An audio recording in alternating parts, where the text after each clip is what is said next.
Brothers and sisters in Islam, Assalamu alaikum wa rahmatullahi wa barakatuh.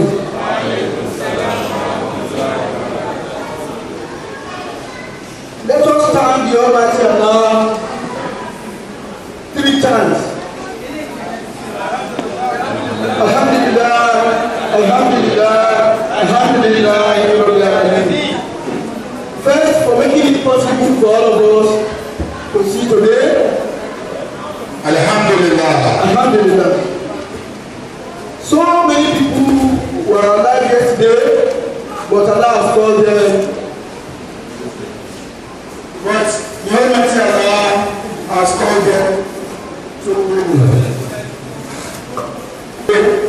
But the Almighty Allah, in His mercy, has called them to Al-Jannah.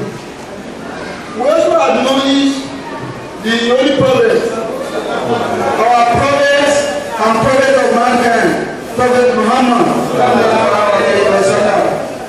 May the peace of Allah be upon him, his household, and those who have been following him from his life up to today, of which we are all members. I also want to thank the Amir and founder of Al-Mumbin, our own Sheikh Abdulrazak Mubashir Waliola, for the simple honor of inviting me for this lecture. I thank the President and other members of the Executive of Al-Mumbin for the wonderful job they've been doing all over the years.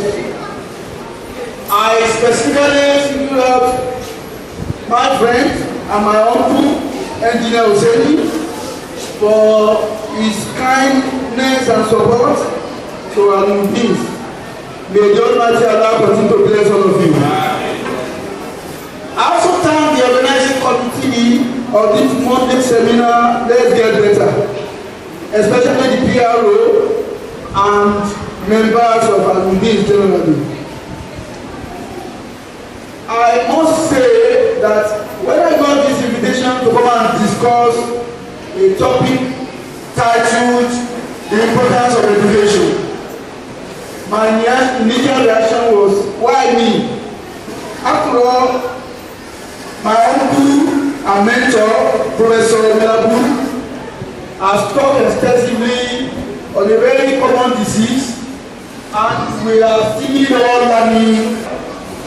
Because Sheikh insisted that I will talk today, I want to say that by the special grace of Allah, in the next 15 minutes, I will, inshallah, discuss what I know about the importance of education. I have divided my talk into 5-6 parts. I'm going to start by speaking briefly on the meaning of education. In other words, I will answer the question, what is education? I will also talk briefly about the origin of education and types of education or importance of education. Inshallah, I also intend to examine the Nigerian educational system and how it benefits Muslims generally. Again, I intend to talk briefly about the challenges in the education sector, especially of Nigeria. And finally, I will pose some questions that are germane to we Muslims in the way we run our educational system in Nigeria. I will then give some recommendations and conclusions. To start with, most of the time when we hear people talk about education, we also hear other words that are used interchangeably with education. And these words are knowledge, experience, enlightenment, learning, scholarship, intellectualism, versatility, academic or academician, philosopher, teaching, training. These are some of the words that are interpreted in the dictionary to mean the same thing as education. And what do we mean when we use all or any of these words? Education generally is a process whereby anybody who is pursuing to be a teacher gives certain information to enlighten or to reveal or to inform or to teach other people who are presumed to be his students or pupils or those who know little about what the teacher is saying. That is education. Anytime somebody stands before a group or a few people to either teach or to impart knowledge on other people, that person is involved in educating those other people who are listening to him. Education affects 3 stages of human beings, and these are the mental ability, which is very important. In other words, before we can say that somebody is educating another person, the teacher or the educator must have been seen to be impacting or having effect on the mental ability of the students or the educated, somebody is being educated. Secondly, education may also affect the physical ability of the person that is listening to the educator. So, this is relevant, particularly physical exercises.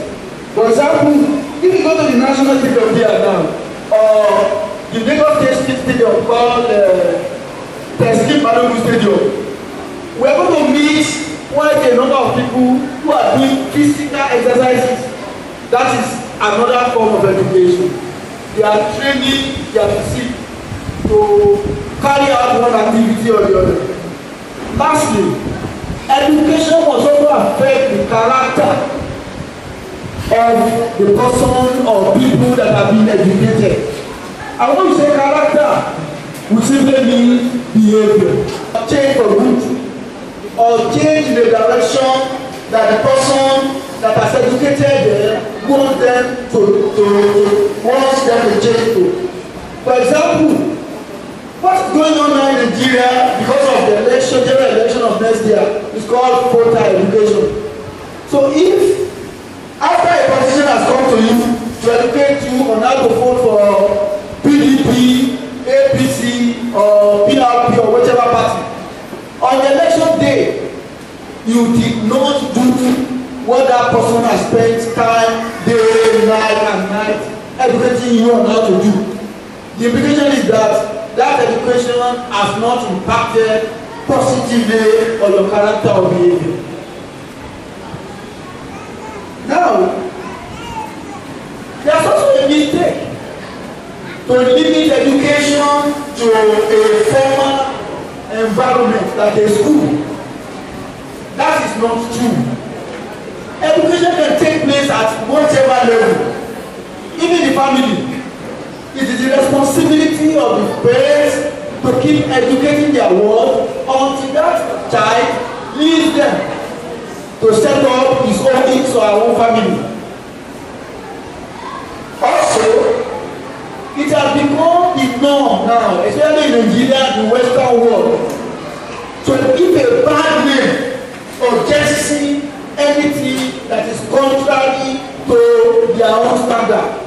For example, if not for the good oil that Allah had blessed Saudi Arabia with, America would have invaded Saudi Arabia. America would have kept on condemning anything from Saudi Arabia. But because the economy of America is tied back to the oil they get from Saudi Arabia, whoever emerges as president of America keep befriending the monarch or the rulers of Saudi Arabia. But that is not reflected in America's behavior to other Arab nations. America as well generally has been over the years condemning anything coming from the Arab world. The belief is that once you don't walk naked, if you are a woman, like a typical American or Westerner, you are not civilized. Once you cover your head from head, or you cover your body from head to toe, you are not civilized. But we all know that sociologists will call this ethnocentric. America has been using its own standard to judge the whole of the world, and that's why it keeps running the problem with other people around the world. It is a crime for a group or even a family to use its own standard to judge another group or family. Everybody in the world, every group in the world, every religious organization in the world, every nation of the world has the right to evolve what is acceptable to it and what is not acceptable. So even this now, we don't allow our women to run cricket. I want to submit with respect that the President of America has no right to condemn us. That is our standard, and we will maintain that till Allah knows who. So, the summary of it all is that even life itself that we are in now is education. We keep learning from the day we are born until our last breath on earth. Now the second part of this talk. What is the origin of education or learning? From the literature, we were told that the day we are born, our brain, our intellect is what we call tabula rasa. In other words, our mind is like this unique slate, this blackboard. We have nothing has been written on it. But as we advance in age, every minute, every second we spend on earth, one information or the other keep coming or being stored on our brain. And the blackboard of the brain is never filled up until we pass on. When Allah subhanahu wa ta'ala created Prophet Adam and the first woman, and now wow, they were not conscious of their being. In other words, they can hardly decipher where the food they eat come from. They need to cover up their nakedness and so on and so forth. But at the point they transgress against the commandment of the Almighty Allah, forbidding them from eating one fruit or the other. And so they became conscious of not only their personality but things around them. And from there, they started realizing that they needed to do one thing or the other to advance their development of heart. And that is how education started. So every minute, every second, we get one or two things implanted in our brain to make us a total human beings. And as we grow older, our wisdom, our intellect should ordinarily be going up. But I must confess that quite a number of things can happen in between that can make even the intellect of an older person not to be as better as that of the person that is younger than him. Now, the third leg of the discussion types of education. There are so many types of education in the literature. There's what we call formal education, and that is what we obtain in school. In formal education sector, you have a teacher who will teach in school, and school can be the Western form of the school system you have in Nigeria or an Arabic school, and then you have the students. Then the learning must be for certain number of years or months. 1 year, 2 years, 3 years, 4 years, 5 years. In between that learning, examinations are supposed to be taken to assess how far the students has understood what is being taught. If the student fails, he will repeat that class until the teacher satisfies him or her eligible to move on to the next year. That is formal education.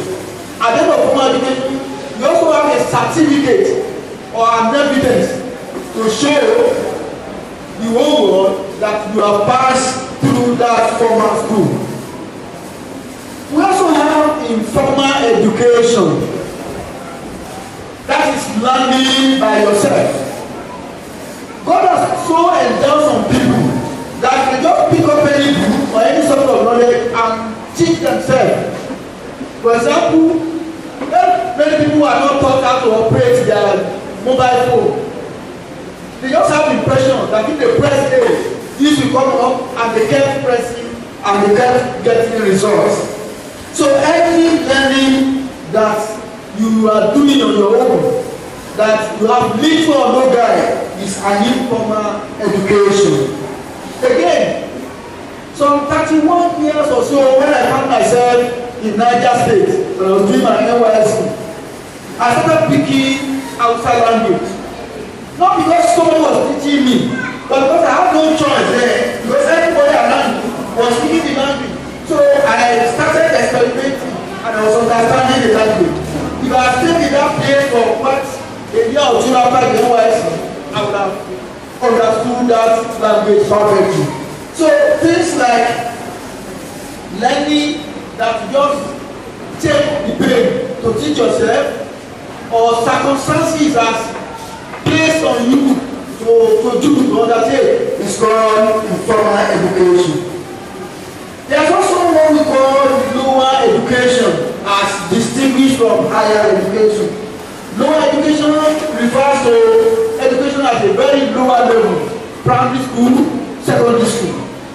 Whereas higher education starts from polytechnics, colleges of education, university, and so on and so forth. In lower education, it is pertinent to know that you have full control over the students you teach. You know, most of the time, students may have to listen to you before they do anything. Wear uniform to school. This is the time for you to have a break to go and relax. Then when you are supposed to go back to class to start learning again, somebody will ring the bell and will get back to the classroom. That is lower education. Absolute control over the students that you are teaching. But in higher education, you are left alone. If you like, you may not even go for lectures. For example, in the university, nobody compares you to go for lectures. Nobody will even compare you to register at the beginning of the semester or session. The best the university will do is that if you fail to meet up the requirements, like you do not register for a number of courses, or you fail some courses beyond the acceptable minimum, the university just write and say you have been advised to withdraw from the university. Even with that, you may not even withdraw. You may still be pirating with some of your colleagues in the hostel.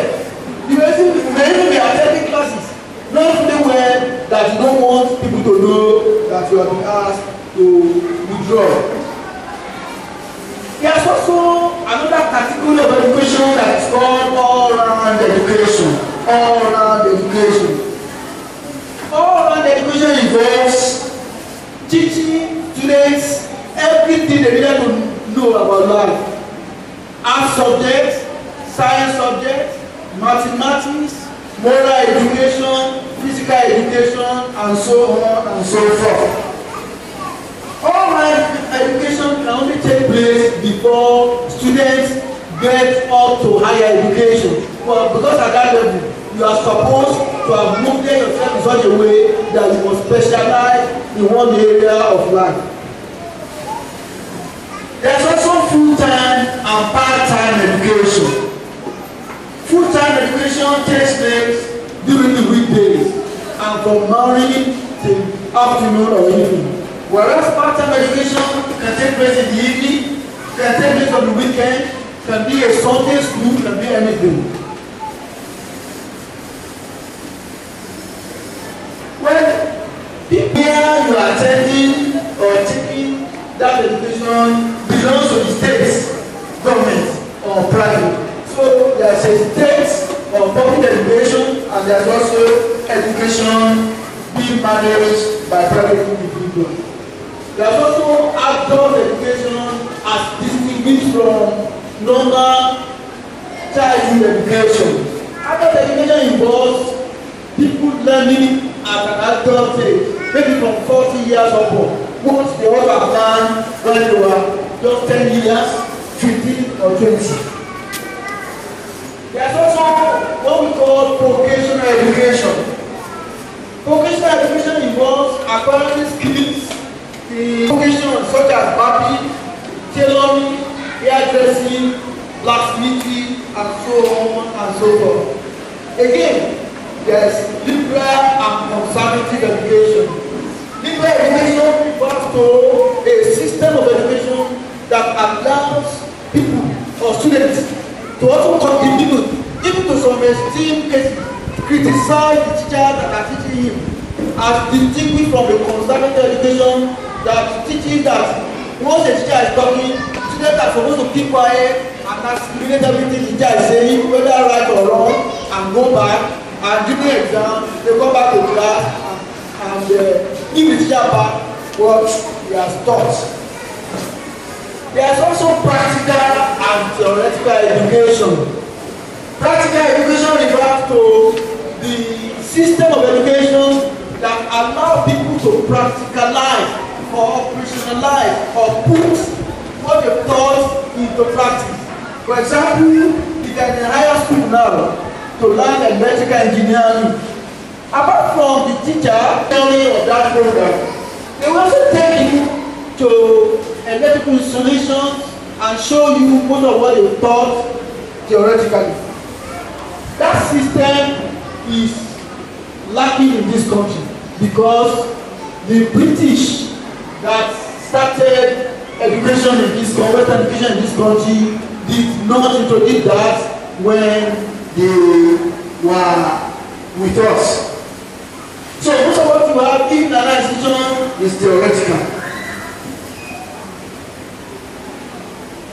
Well, let's leave the types of education to go to essence of education.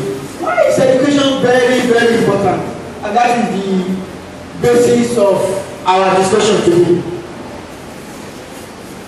Before I go into it, I like to quote very three philosophical sayings of one, a philosopher called Aristotle. Aristotle was a Greek philosopher who lived several thousands years back. He used to encourage people to go to school. And one day, one of the students that he used to encourage now accosted him as a colleague. He said, our teacher, why is it that you always tell us to go to school? What is the difference between somebody who is educated and another man who is not educated? And Aristotle has this to say. He said, an educated man or woman is superior to the uneducated as the living is to the dead. That's being. In other words, from the Aristotelic point of view, if you are educated in anything, you are like a living human being. And if you are not educated on that same issue, you can be compared simply to somebody who is dead. Again, Prophet Muhammad was quoted in several hadiths for knowledge. If it involves going from Mecca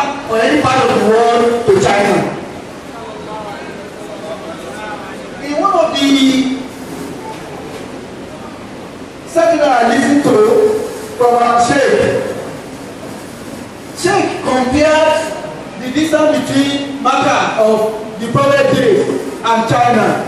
So like going from here to maybe Australia, which is the farthest continent you can ever imagine.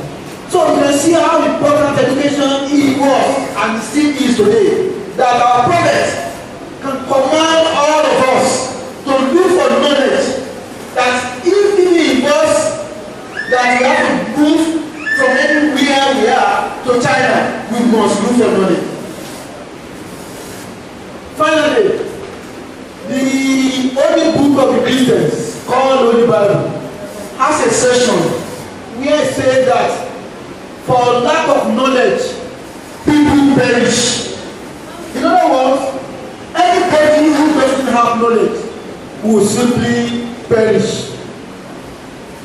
And finally, again, there is a common saying amongst us here, which also pass on what Aristotle has said on knowledge.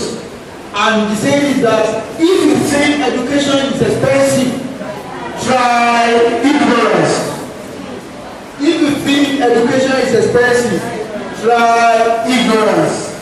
The bottom line is that education is so important in human endeavor in the following ways.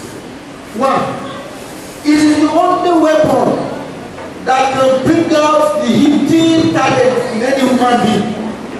In other words, there are so many talents that the Almighty Allah has given to everybody individually, which we may not know until we receive a formal education that will bring out those talents. Secondly, it is education that will teach you how to behave, either in the family, in the society, or in the country at large. Everybody who has not gotten a proper education will not know that to go to another man's house and vandalize what he has bought with his sweat is illegal. It is education that will make him realize this. Education is also a very potent weapon to eradicate poverty. Because once you have an education, you are presumed to have gotten a skill with which you can set yourself up. That skill becomes your profession. People will come and patronize you and pay for your services. And so, rather than relying on people to give you fish, you now have the wherewithal to feed yourself and fend on your own. You have to get the good things of life, such as housing, clothing, automobiles from good brands, and food on your table. You need to acquire one form of education or the other. Because it's through education that you now have a skill and you become a specialist. If a carpenter has not gone to learn carpentry from anywhere has done that, he cannot be a perfect carpenter. If a bricklayer has not gone to learn bricklaying, he will not be a good bricklayer. Education also allows us to have good health. Because it's through your consciousness, it is through different people you have listened to, that you get to know that when you have a headache, you need to go and complain to a doctor or a pharmacist that will give you a drug or a concoction to drink that will reduce, if not eliminate, that headache. Education is also important to teach us how to bring our children up well. Of course, anyone who has gotten education will live a good life. And on the same way, he will bring up his children very well. Again, it is through education that we are able to handle life's challenges. Life is full of challenges. In fact, Professor Olabu once told me of a professor at the Obafemi University in Ife called Ijalaye. In other words, the meaning of that name translated into English is that life is war. So when facing the challenges of life. It's education that will salvage him from life challenges. To be a leader, and I'm using the word leadership in a very general sense, we need education. Every one of us seated here is a leader. We are either a leader in our family. If you are a father, you are a leader. If you are a mother, you are a leader. Because your children depend on you for direction. They depend on you for moral lesson. They depend on you for direction as to what to do, what not to do, and how to behave. In order to play your role well as a leader, you also desire to be educated on what leadership is all about. Again, by the time you start graduating to becoming a leader in your society, or becoming a leader in a religious group like this, or becoming a leader in the town or local government area, or the state or the country at large, people will start asking your level of education. Although this is Western education that we are not concentrating upon.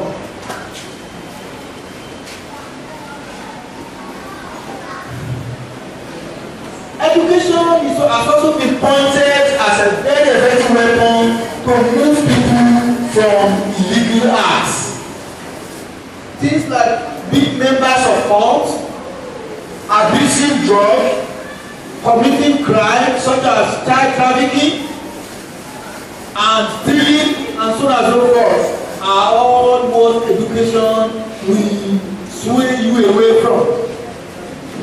Education will also give you independence of character and of your mind. You will be able to put one and one together and say, yes, this is true and true. Nobody will be able to come to your house and tell you, please go and vote for that man. Even though he was just released from prison as a role. It is education that will teach you that.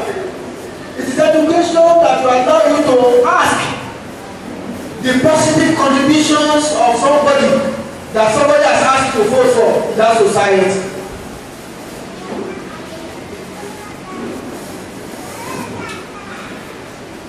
Again, education will make you conscious of happenings around you.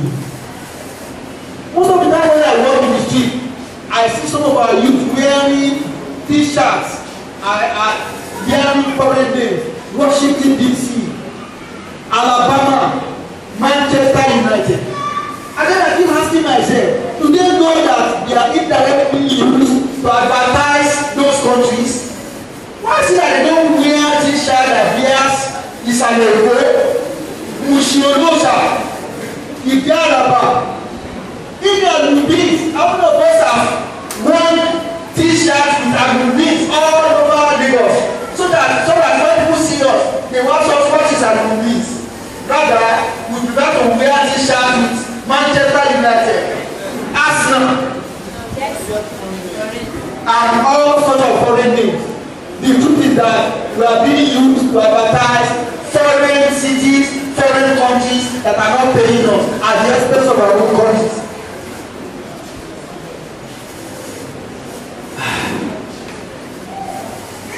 Well, the Nigerian education system, this is what we know. Since 1985 or so, when the 6334 system started in Nigeria, the federal government has said that people should spend 6 years in primary school, 3 years in secondary school, junior secondary school, 3 years in senior secondary school, and 4 years minimum in the university. What I know is that now the ownership of education system has been liberalized. In other words, if Allah is giving you money, you can set up a primary school on your own, which is private. You can also set up a junior secondary school. You can also set up a senior secondary school, a polytechnic, college of education, or even a university. Quite a number of universities exist now that are privately owned. The former head of state, General Obasanjo, has one. Ibrahim Babangida has one. Who knows whether in the next couple of years, deserving this current head of state will also have his own university. That's to tell you that education in this country has been liberalized. Everybody who has money can set up a private primary school, private secondary school, and a university or polytechnic. But that's not to say that there are no regulators. The federal government has put in place so many regulatory agencies to ensure that not just everybody set up everything. So at the level of the university, there is the National University Commission that regulates what you do in the university. That's quite different from other professional groups that also regulate education. Now, the major challenge we have as Muslims is to ask ourselves certain questions. One, what should be the proper cost of education in Nigeria? Should education be free? Considering the poverty level in the country, is government rich enough to continue to provide free education? How should exam be taken? Should examination be done online, or people must get into a formal school before they can be certified to be graduates? Some of these questions I will come to answer in the later part of the presentation. Now, as for benefits of education, the benefits of education are not too far from the essence of education. As said earlier, Western education has become the main source of bread and butter in Nigeria. So it is incumbent on us to acquire Western education as we are getting busy with Quranic education. Because it gives us platform to succeed, we must also acquire education. For moral values, we must acquire education. To make us better citizens, we must be educated. To ensure our bright future, we must acquire education. To build our character, we must ensure that we go to school. So these are several other things are the advantages or benefits of education. I promise that after today, I will develop this lecture into a full-blown prose that can be sent to all members of our community.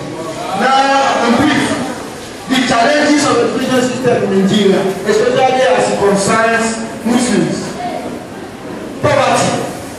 Poverty is the first challenge. We are all poor.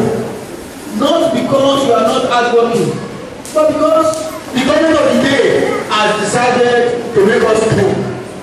By the special grace of Allah, when you read the text of the lecture, you understand or see the different ways by which government is making us poor. There is so much investment in governance that it appears now in Nigeria that if you are not in government, you are not a living human being.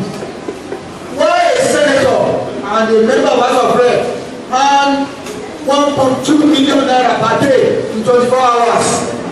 There are 90% of the civil servants in this country does not earn what they earn in 10 years.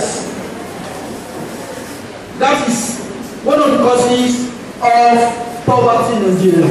Very few people earning what will go into the hands of millions of people. There's poor reward system for teachers. Nobody want to teach now because the reward system is very, very poor. And so it has become like a shame to tell your neighbor that you are a teacher. If nobody finds that teachers at higher level are better paid, the lives of Professor Blagu will not be here seated with us. It will not give them courage, because all we will be thinking about is how to make ends meet. But we thank Allah that in most other universities, Professor Blagu and so many other professors can even compete with members of the National Assembly. Tabir. Decline in the family system. There is no more family in Nigeria again. The moral lessons that ordinarily should have been impacted on words is no longer there. Parents now run after money. Parents have to wake up and teach their words that when they wake up in the morning, they should kneel down or prostrate before their parents and those who are older than them. Yes, there is also this syndrome of education without morality, and that is the Western concept of education we have in Nigeria. Education without morality. What it takes is you can walk naked to the school, especially in tertiary institutions. The teacher does not have the moral right to walk you out. In fact, one professor once told some a group of students that if the university admits devils to come and learn, he is going to teach them. We are not able to develop our indigenous technology. We've always been relying on Western Europe for technology, and so we've not been able to make so much progress in education. Well, cancellation of some mid-gap schools that we have reduced the number of people that are going to the university is also another challenge we have in our education system. In those days, up in 1980, there was teacher training colleges, there were technical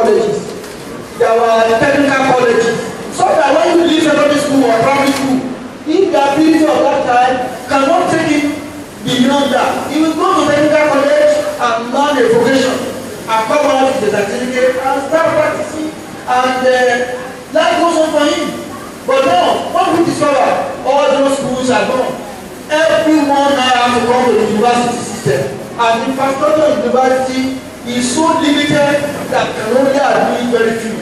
For example, in the University of Lagos, this session, 1.4 million students candidates applied into the university to read various courses, and the maximum quota of the university that we can admit this year is just 9,000 students.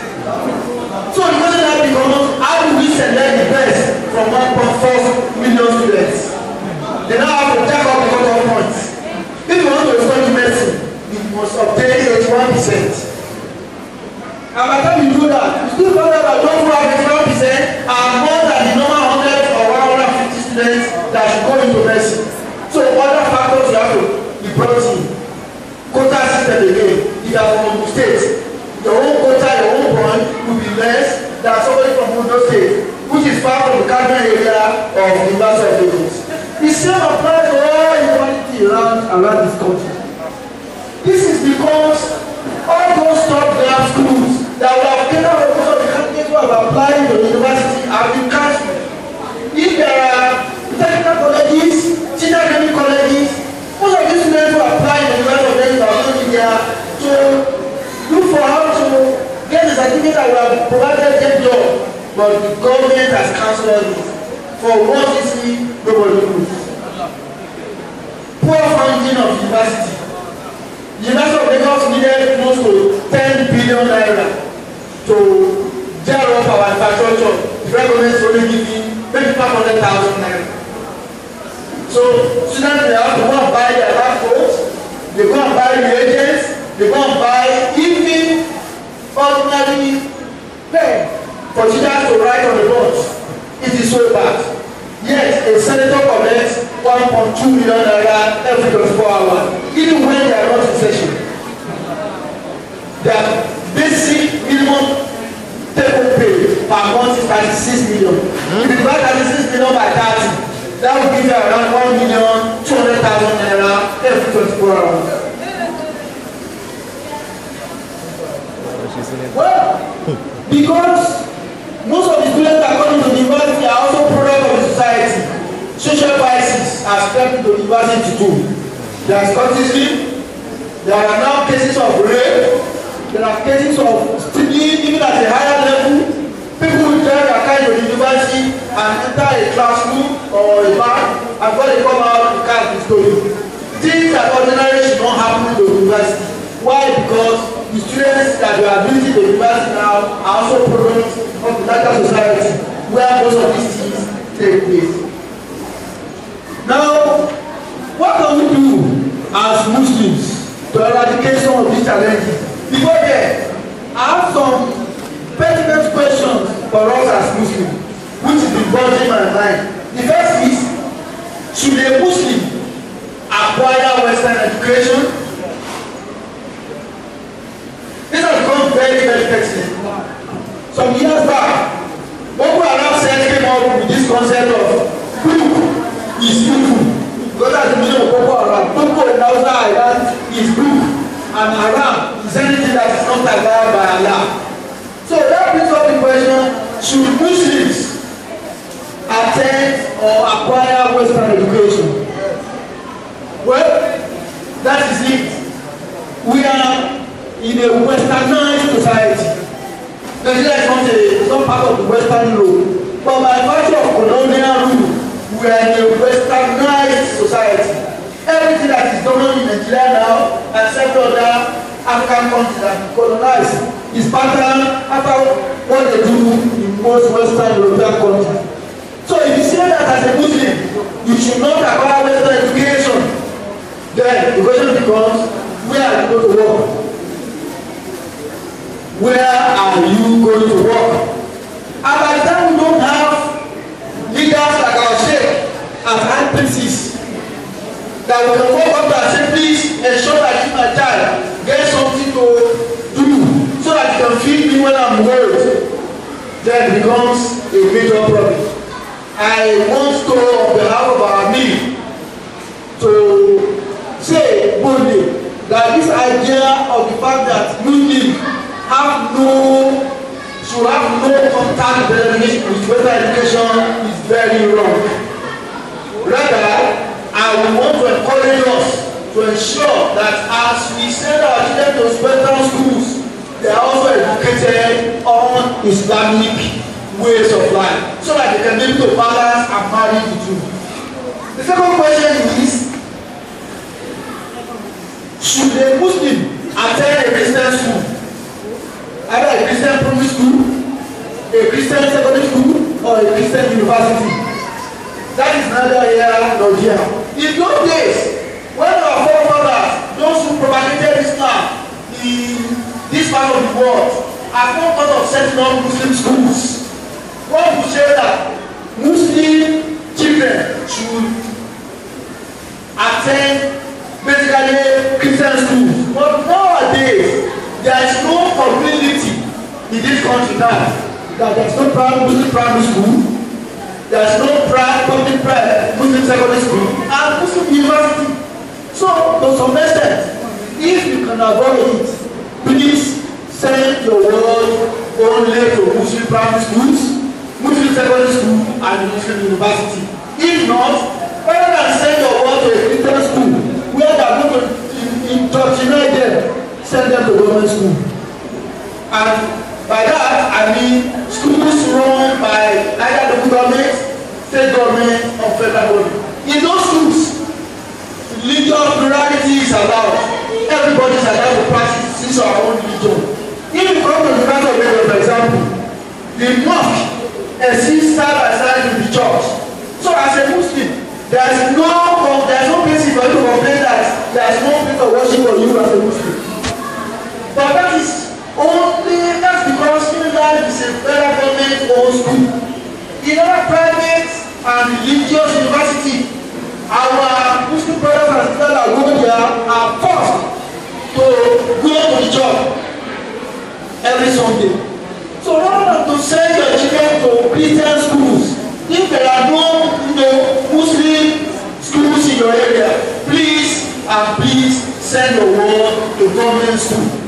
The best you can do, if it's not that the standard of the government school is very low, then pay a teacher to teach your word on a private basis to augment whatever knowledge they are giving that word in private school.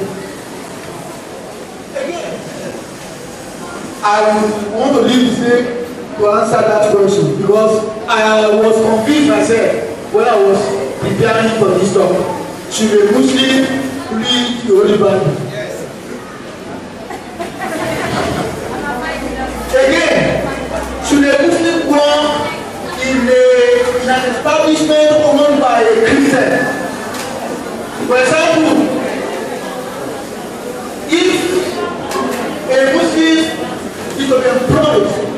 in an office, and it's clear that the owner of that setup is a Christian, and going to compare him to be praying with all the Christians early in the morning. Should he take up that appointment? Again, I want to leave our sheikh and Amiri to also answer that question. Finally, should a Muslim, either man or woman, work in an hotel, in a pool betting house, and several other things forbidden in our religion? I will deal with. Thank you very much. Finally, I want to leave the Amiri and I will say to also answer that question. Now, recommendations. What can we do to ensure that the state of education in Nigeria is improved upon? We have to keep appealing to those in power that they must continue to fund education. They must continue to fund money for education. The less they steal from the treasury, the better for us. Parents too must not forget that they should not leave education in the hands of the government alone. If your child attends a school, you must be part of the PTA. Even the university these days, we have been forming parents forum, where we ask parents to come and see what is happening in the university so that they can know how to assist us. Government must bring technical education back. It must bring teacher training colleges back. Teachers must be motivated. In Japan, the best paid civil servants are teachers. And that has encouraged the best brain to be their teaching career. Nothing stops the Nigerian government from putting the salary of a primary school teacher at ₦500,000 per month.